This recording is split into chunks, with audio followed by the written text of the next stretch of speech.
For more on the impact of King Abdullah's death, we're joined by Ellen Laipson. She's president and CEO of the Stimson Center, a think tank that finds solutions to global security challenges. She also directs the center's Middle East Southwest Asia program. Ellen, welcome to the program. Thank you. So let's begin with the King Abdullah. What do you think his legacy will be? Plenty of critics, plenty of supporters. How will he be remembered among his supporters and his critics? Any king of Saudi Arabia has to balance the contradictions and the paradoxes of this country. It's a remarkably unique country in many ways as the custodian of the holy places of Islam, a very wealthy country, but a country that has undergone extremely rapid growth and change in 2 generations, basically. King Abdullah really will be known, I think, as a reformer, but one who didn't transform the country and the society in his own lifetime. Some of what he did will take longer to play out. His emphasis on education and on equal access to education by women, I think, will have generational impact on Saudi Arabia, even if he didn't see all of its effects in his own lifetime.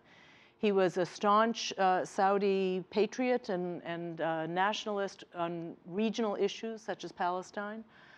He did have, I think, a very deep personal antipathy towards Iran and the Shia world.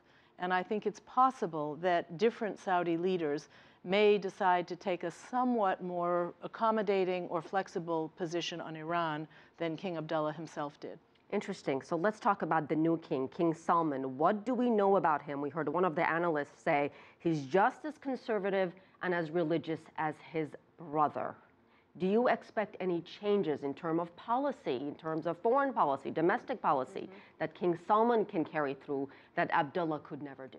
Well, Abdullah and Salman are half-brothers. Salman belongs to the group of brothers, 7 brothers that all had the same mother, and that have proven to be kind of the core of Saudi leadership. Abdullah was the outlier because he had a different mother. I think that King Salman is probably personally more conservative than King Abdullah was on social issues, on domestic social issues. He spent most of his almost 50 years as the governor of Riyadh province. So he is someone who's focused largely on domestic issues. I think he will be just as tough as all the members of the royal family are on the threat from the Islamic State, for example. I don't expect to see any dramatic change on issues like that. And I think we really don't know whether he will choose an issue like Abdullah chose education and gender equality. We don't know whether King Salman will have a pet project that he will want to quickly focus on as his legacy. As you know, he himself is almost 80. He is not in good health himself.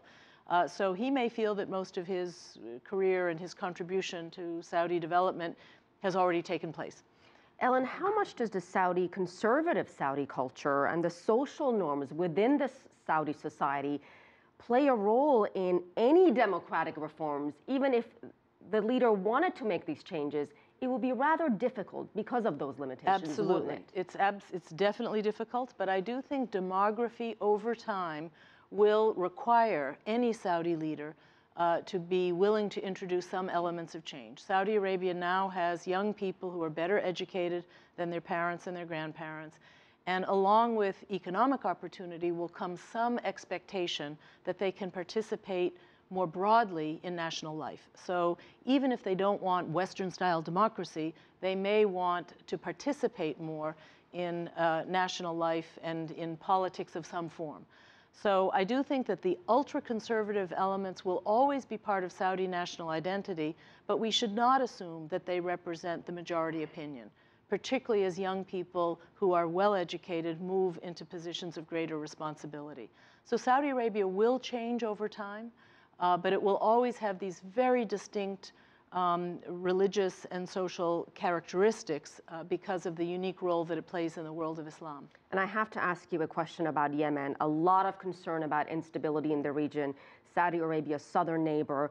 How will Saudi Arabia handle this regional unrest? Do you expect any changes on that front? Well, the Saudis have always been deeply worried. They see Yemen as not just a rival, but as the poor cousin that is always a little more volatile, a little more violent than Saudi Arabia itself. We have seen the Saudis cross the border into Yemen.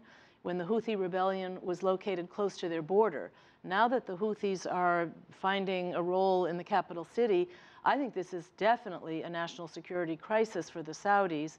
And even with the succession at the level of the king, the Saudi National Security Services are almost certainly involved in trying to protect the border and protect Saudi Arabia's very vital interests in Yemen. There's also a lot of family and tribal connections between Saudi Arabia and Yemen, so I think they must worry that there could be, secret Houthi sympathizers even on Saudi territory, and that would be a very serious challenge to the new king. All right, fascinating discussion. Thank you so much, Ellen Laipson. We appreciate your time.